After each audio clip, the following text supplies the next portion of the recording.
네, 지금 뒤돌아 생각하니까 절대 그게 아니다. 작고 크고 그거는 인간의 그거고 자기는 지금도 교회가 성장하고 있다.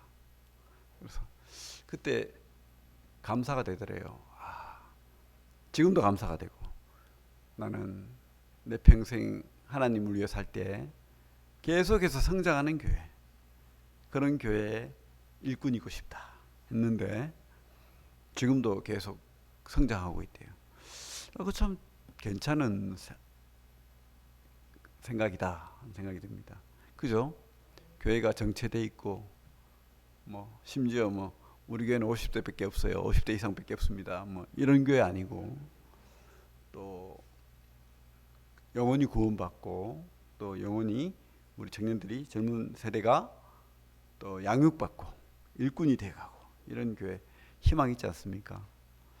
예, 감사가 됩니다.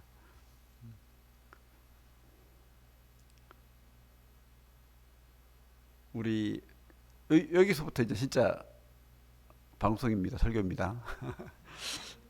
사무엘하 24장 1절부터 9절까지 한번 본문 사무엘하 24장 1절부터 9절까지 제목은 다윗의 인구조사가 주는 교훈, 다윗의 인구조사가 주는 교훈이라는 제목으로 말씀 나누길 원합니다. 24장 1절부터 9절까지 같이 한번 길지만 읽어보겠습니다.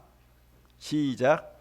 여호와께서 다시 이스라엘을 향하여 진노하사 그들을 치시려고 다윗을 격동시키사 가서 이스라엘과 유다의 인구를 조사하라 하신지라. 이에 왕이 그 곁에 있는 군사령관 요압에게 이르되 너는 이스라엘 모든 지파 가운데로 다니며 이제 단에서부터 브엘세바까지 인구를 조사하여 백성의 수를 내게 보고하라 하니 요압이 왕께 아뢰되 이 백성이 얼마든지 왕의 하나님 여호와께서 100배나 더하게 하사 내 주 왕의 눈으로 보게 하시기를 원하나이다. 그런데 내 주 왕은 어찌하여 이런 일을 기뻐하시나이까 하되 왕의 명령이 요압과 군대 사령관들을 재촉한지라. 요압과 사령관들이 이스라엘 인구를 조사하려고 왕 앞에서 물러나 요단을 건너 갓 골짜기 가운데 성읍 아로엘 오른쪽 곧 야셀 맞은편 쪽에 이르러 장막을 치고 길라세 이르고 담딤 후시 땅에 이르고 또 다냐 안에 이르러서는 시돈으로 돌아 두로 견고한 성에 이르고 히 사람과 가나안 사람의 모든 성읍에 이르고 유다 남쪽으로 나와 부엘사바에 이르니라. 그들 무리가 국내를 두루 돌아 9달 20날 만에 예루살렘에 이르러 요압이 백성의 수를 왕께 보고하니 곧 이스라엘에서 칼을 빼는 담대한 자가 80만 명이요 유다의 사람이 50만 명이었더라. 물이 따뜻하네요. 그 찰스 스펄전 목사님이 그 유명한 영국에 그래서 이분이 어떤 평가를 받냐면 사도 시대 이후에 가장 훌륭한 설교자다 이러는데 뭐 모르겠어요.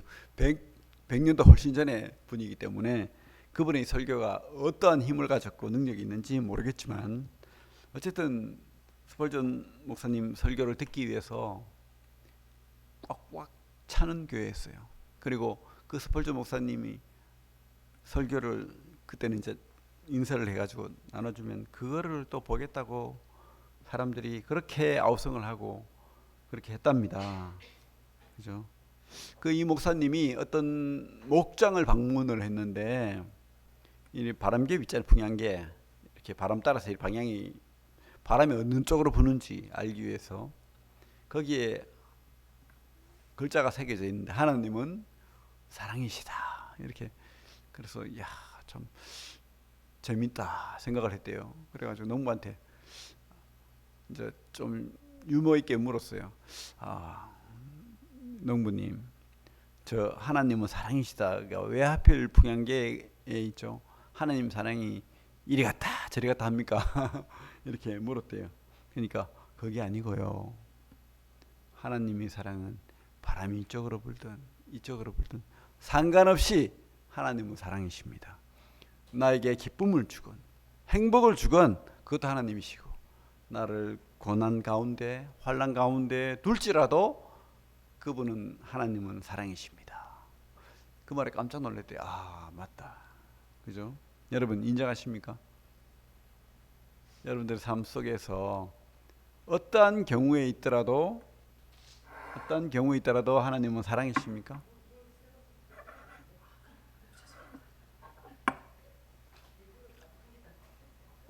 하나님 사랑 맞습니까? 예. 그리고 우리한테 환란이 있건 어려움이 있건 또 참 나를 기쁘게 하고 행복하게 하고 뭐 그래도 사랑이죠. 그래요. 항상 그래요. 우리가 잘못해서 징계를 받고 또 꾸지람을 듣고 할 때 그때도 뭐죠? 하나님은 사랑입니다. 그걸 깨달아야 돼요. 늘 나를 행복하게 하고 나에게 복 주고 잘 되기만 바라는 것은 아니죠. 가게에 애를 둔 엄마가 왔습니다. 어제 오후에. 그죠? 들은 이야기입니다. 저는 한 엄마는 아이고 우리 아이 잘한다, 아이고 이뻐라, 뭔 짓을 해도 아이고 잘한다 이러고 앉았고, 근데 하필 또 똑같은 시간에 와 있는 거예요. 어떤 한 엄마는 계속 핀잔을 주는 거야. 아이고, 이렇게 했을 때 하지 말라니까, 귀찮다니까, 이러면 안 돼. 계속 잔소리하고 진절머리 난다 그러고 혼을 내고. 무엇이 옳죠? 어느 게 옳습니까? 그죠? 다 옳은 것 같아요, 물론. 근데 다 틀리죠. 늘 잔소리만 하고 늘 혼을 내는 부모도 잘못됐고, 무엇이든지 옳다, 그래 네가 정답이야, 아이고 너무 사랑스러워, 이것도 잘못된 거죠. 그죠? 우리 아이 키우는 거 쉽지 않습니다. 참 기가 찬 거예요. 이야기를 들어보니까 그렇더라고. 둘 다 기가 찬 거예요. 또 어떻게 또 저런 엄마가 있고 또 어떻게 또 저런 엄마가 있을까. 그것도 동시간대에 와가지고 그죠? 어쨌든 혼을 내기도 하고 칭찬을 하기도 해야 돼요. 우리가 고집 피우면 혼을 내야 됩니다. 꺾어줘야 돼요. 우리 아이들은 꺾어줬어요. 그걸 자기 멋대로 하는 걸 놔두면 안 돼요. 꺾어줘야 됩니다. 그러나 또 그렇다고 해가지고 무조건 매를 대고 잔소리하고 혼만 내면 안 되죠. 그것보다 더 많은 사랑을 베풀고 또 부모의 그 사랑이 진짜라는 것을 보여줘야 돼요. 그래야지 애가 바르게 크는 거예요. 하나님도 그와 같다는 생각이 듭니다. 다윗이 얼마나 사랑스럽습니까? 다윗에게 내 마음에 합한 자라고 했잖아요. 그러면 다윗이 어떤 짓을 하더라도 그래 너는 내 새끼야, 아이고 이뻐라, 이래야 되는데, 그죠? 안 그래요. 하나님 참 모질게 다윗을 또 대합니다.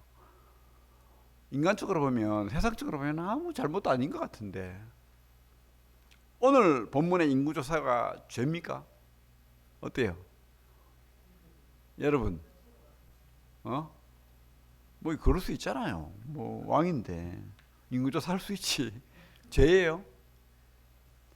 뭐 바세바를 취할 수도 있지. 죄입니까? 근데 하나님은 철저하게 죄라고 합니다. 혼을 내요. 매를 대요. 험하게. 특별히 이 모델 다윗은 그저 신앙의 모델입니다. 왜? 왕이 없었어요.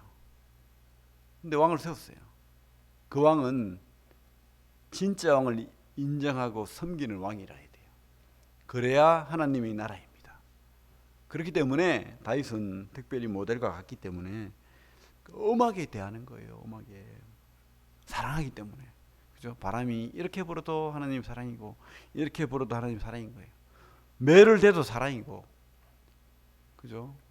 행복하게 하고 기쁘게 하는 해도 하나님 사랑입니다. 그런 생각이 듭니다. 다윗이 무슨 죄를 저질렀죠? 인구조사를 했어요. 그죠? 하나님은 껍데기만 보는 건 아니죠. 마음의 중심을 본다고 성경 분명히 돼 있죠. 마음의 중심을 봅니다. 성경에 뭐라고 돼 있죠? 24장, 우리 사무엘하 24장 1절에 여호와께서 다시 이스라엘을 향하여 진노하사 그들을 치시려고 다윗을 격동시키사. 내가 보니까 이 백성의 죄도 묻기 위한 도구였을 수도 있습니다. 하지만 또 다윗도 그 마음이 하나님을 떠난 자였어요. 양수겹장이죠.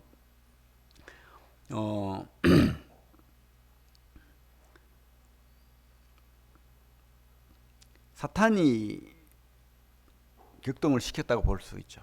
우리가 다윗을 격동시키사. 다른 성경에 보면 사탄이 격동시킵니다. 그죠? 사탄이 다윗의 마음을 불러 일으킵니다. 충동합니다. 선악과에서도 마귀가, 그죠? 그렇게 꿰잖아요. 우리가 그걸 알아야 돼요. 우리 자신을 믿으면 안 되고, 또 주위에 있는 어느 사자 같은 삼킬자를 찾는 그 마귀의 그 계계를, 마귀의 충동을 알아야 돼요. 우리가 절대 넘어가면 안 되죠. 이때 다윗이 깨뜨려 왔어야 되는데 그게 잘 안 되죠. 그래서 죄인이죠. 우리가. 다윗은 이때 신앙이 안 좋았던 것 같습니다. 그래서 어떻게 했습니까? 갑자기 인구조사를 하고 싶은 거야. 느부갓네살과 별반 다르지 않습니다. 이제 제국이 안정되고 내가 왕이에요. 근데 이 왕이, 나라가 확장이 되고 있고 또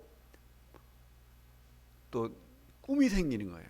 나라가 커지니까 러시아처럼 다른 나라를 쳐들어가고 싶은 거야. 뭐 그렇게 안 나와 있지만 아마 그랬을 거예요. 그죠? 군사가 있어야 되잖아. 제국을 건설하고 싶잖아요. 왕이 돼봐요. 그럴 것 같아. 그죠? 빌딩을 하나 사면 또 하나 사고 싶은 거예요. 그런데 하물며 왕인데. 그래서 내 군사가 몇 명인지 한번 세어봐라. 그죠? 그래서 자신을 의지하고 자신을 과신하는 그런 행사를 합니다. 근데 사실은 그것은 하나님을 의지하는 게 아니죠. 내가 가진 것을 의지하려고 하는 거예요. 내가 가진 거. 그래가지고 자랑하고 싶은 거예요. 보여주고 싶은 거예요. 사실은 그래요. 지금까지 다윗이 왕이 되고 그렇게 했는 과정을 보면 말자들이죠. 그리고 사울에게 쫓겨다녔죠. 그리고 또 다윗에게 빌붙은 사람들이 다 연약하고 참 사람들로부터 쫓겨났고 땅도 없고 그런 보잘것없는 사람들이 다 몰려들어가지고, 근데 그 사람들 충성스럽냐? 아니에요. 다윗이 그죠?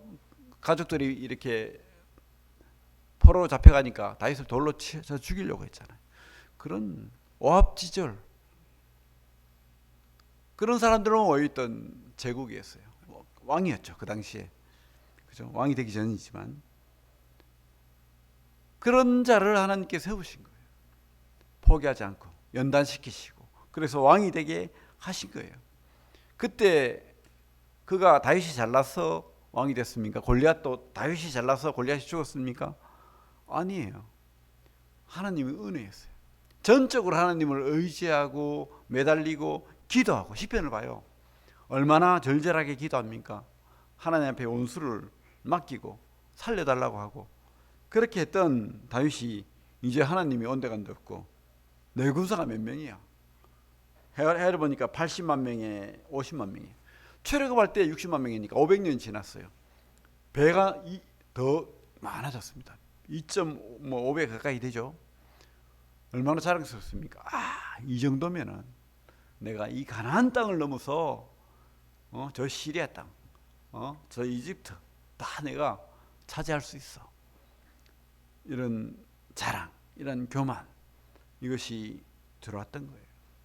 그리고 백성들은 하나님을 의지하지 않고 우상 숭배하고 이 다윗이 본보기가 된 거예요. 그리고 백성들도 그렇고 하나님이 그들을 연단시키고 매를 대기 위해서 그렇게 하신 거예요. 그죠?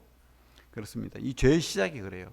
그래서 우리가 항상 이 운우사자 같은 이 땅에 우리를 충동하는 것들, 우리를 유혹하는 것들을 꿰뚫어 봐야 돼요.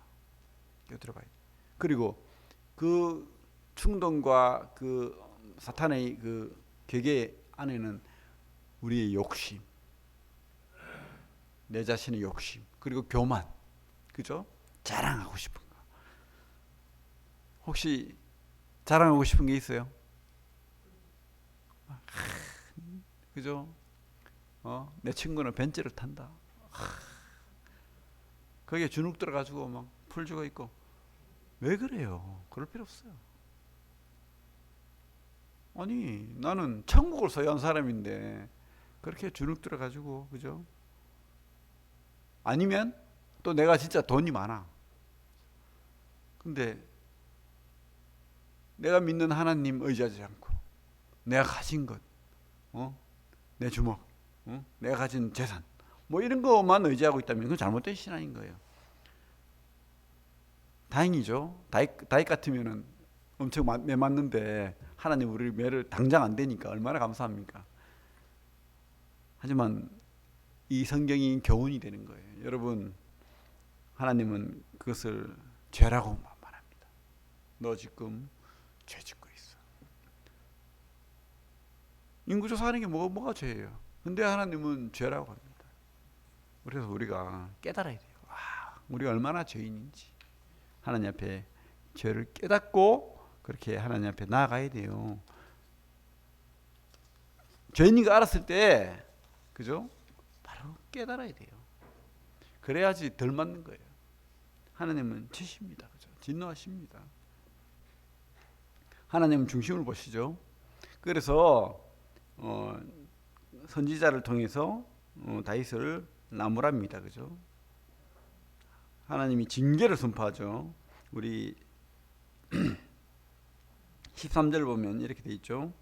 가시 다윗에게 아뢰어 이르되 왕의 땅에 7년 기근이 있을 것이니 7년 기근이 있을 것이니까 혹은 왕이 왕의 원수에게 쫓겨 석 달 동안 그들 앞에서 도망할 것이니까 혹은 왕의 땅에서 사흘 동안 전염병이 있을 것이니까 왕은 생각하여 보고 나를 보내신 이에게 무엇을 대답하게 하소서 하는지라.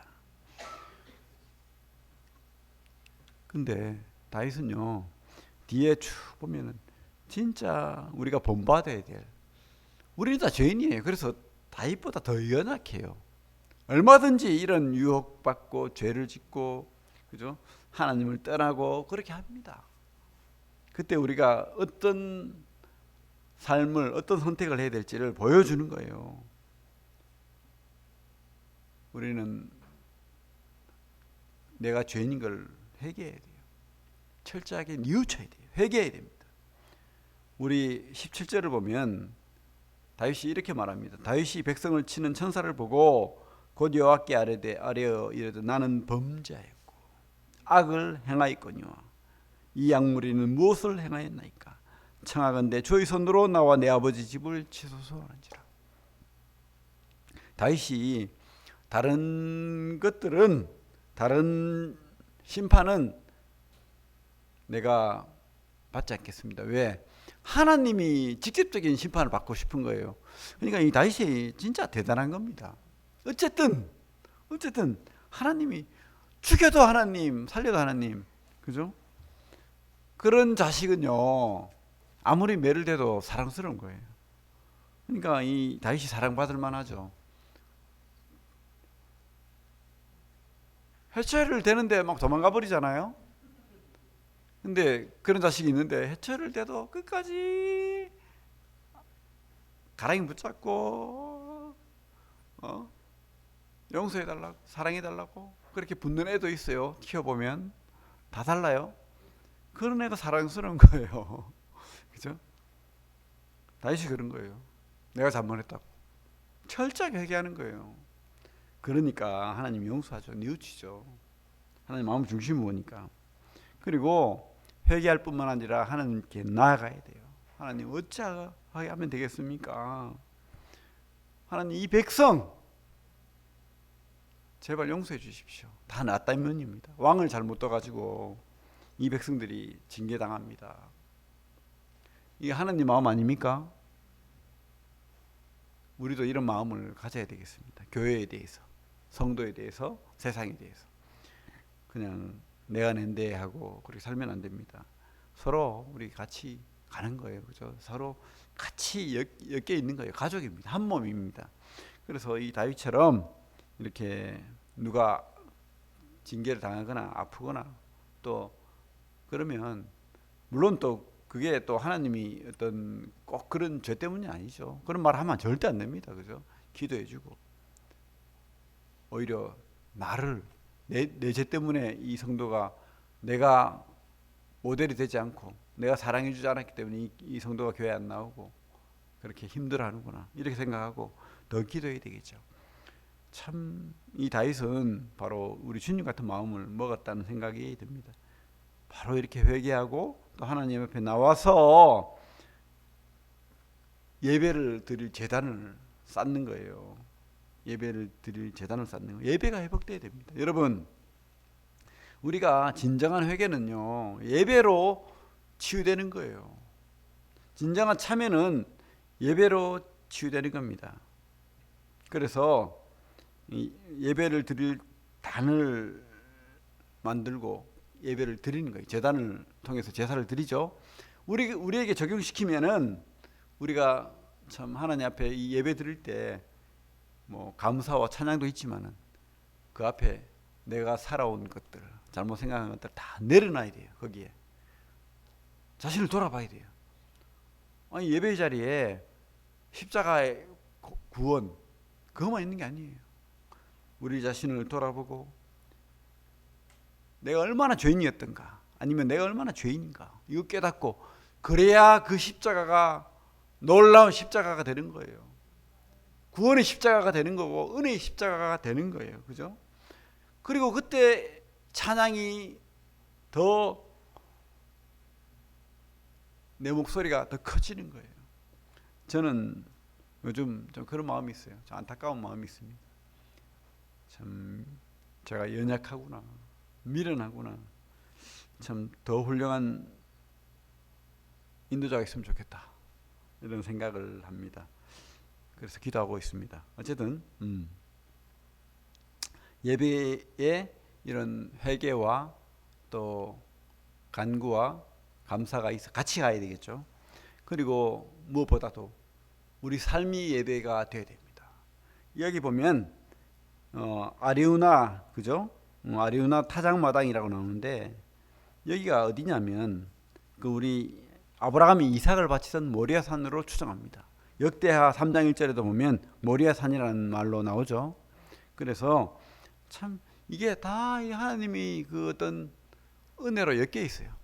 아브라함이 이삭을 바치던 그 장소가 다윗의 성전의 자리가 되고 다윗의 회개의 은혜의 자리가 되고 그곳에 주님의 십자가의 그 죄가 도말되었던 그 장소가 되고 그죠? 그 장소에 우리가 우리 마음이 우리 중심이 그 예배의 자리에 가야 되겠죠. 그리고 이곳이 바로 아리우나 타작마당이었는데 이것을 아리우나가 그냥 바치려고 해요. 그죠? 그냥 내 것이 아닙니다 하니까 다윗이 아니야. 너는 그렇지만 나는 그럴 수 없어. 철저하게 갚아요. 값을 치릅니다. 그죠? 우리 삶 속에서 우리가 헌신의 예배를 드려야 된다고 확신합니다.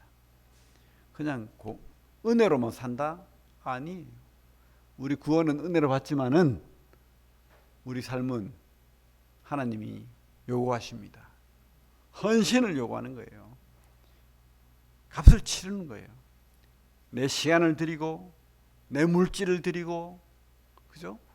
내 기도를 드리고. 그래서 어떻게 되죠? 24절에 보면 이런 말이 있죠. 왕이 아리 우나에게 이르되 그렇지 아니하다. 내가 값을 주고 내게서 살이라.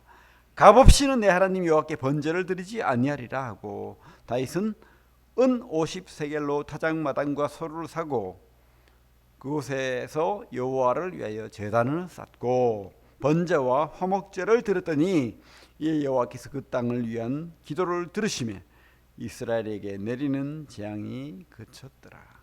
이곳에 하나님의 은혜가 임했고 용서가 임했고 회복이 임했고, 그리고 이곳에 하나님의 성전, 하나님의 임재가 경험되는 장소가 되었다는 거예요. 그리고 이것이 바로 주님의 십자가의 장소가 되고, 그죠? 그래서 우리가 우리 삶 속에서 우리를 드리는 삶을 살아야 됩니다. 성경은 그것을 말하고 있습니다. 우리 로마서 12장 보겠습니다. 로마서 12장 1절부터 볼게요.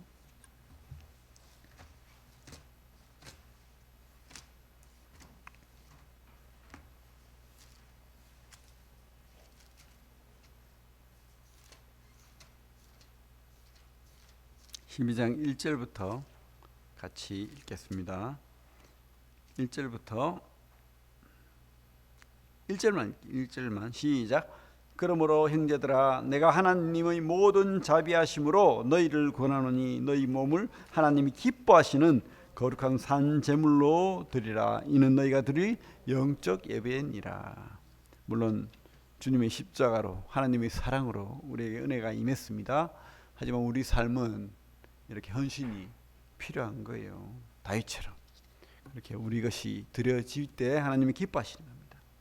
하나님이 기뻐하는 그런 신앙생활, 그리고 또 하나님 앞에 나아가는, 늘 우리 죄를 자백하는, 우리가 죄 없다 하면 하나님이 거짓말하는 자죠. 우리는 하나님 앞에 늘 실수하고 넘어지고 합니다. 그래서 은혜의 자리에 나아가야 되는 거예요. 그리고 우리 삶 속에서 예배가 드려져야 된다고 확신합니다. 네, 기도하겠습니다. 하나님 감사합니다. 우리에게 참 은혜를 베푸시는 하나님, 사랑의 하나님, 하지만